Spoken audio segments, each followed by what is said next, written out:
Bonjour.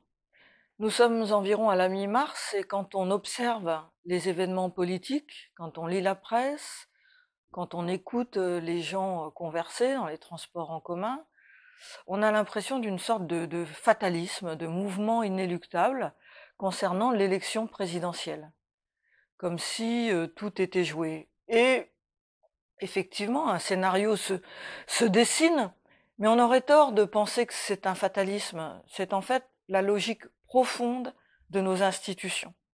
Ce qui se passe en ce moment ne fait que révéler le caractère antidémocratique, autoritaire de nos institutions, qui empêche, en particulier quand des crises se développent, que ce soit des crises économiques, le prix du carburant ou des crises internationales, tout débat réel et sérieux, par les effets de personnalisation, et puis par l'espèce de chape de plomb institutionnelle qui fait qu'une personne en place a souvent, dans des circonstances dramatiques, un avantage sur les autres, quelle que soit leur qualité.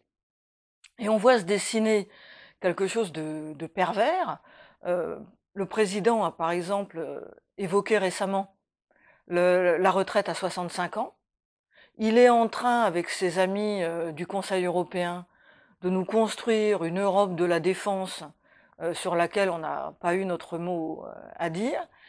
Et ce qui va se passer, c'est qu'avec la logique de la présidentielle, si jamais il est élu, il pourra nous dire « mais c'était dans mon programme, je vous l'avais dit ». Alors il y avait 150 trucs dans son programme, il a dit 150 trucs, et donc il pourra toujours, et c'est ça la présidentielle, tirer argument du fait qu'il nous l'avait dit, comme il nous a dit ça et autre chose.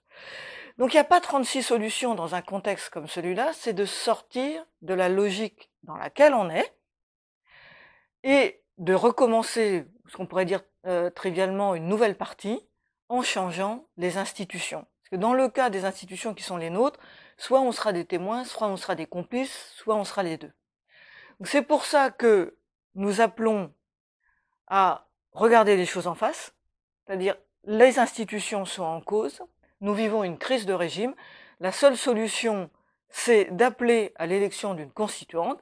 Alors nous, comme on est attaché au suffrage universel, on va aller voter et on mettra, et on propose à tous les citoyens de le faire, un bulletin dans l'urne sur lequel il y aura écrit non à l'élection présidentielle, oui à la constituante.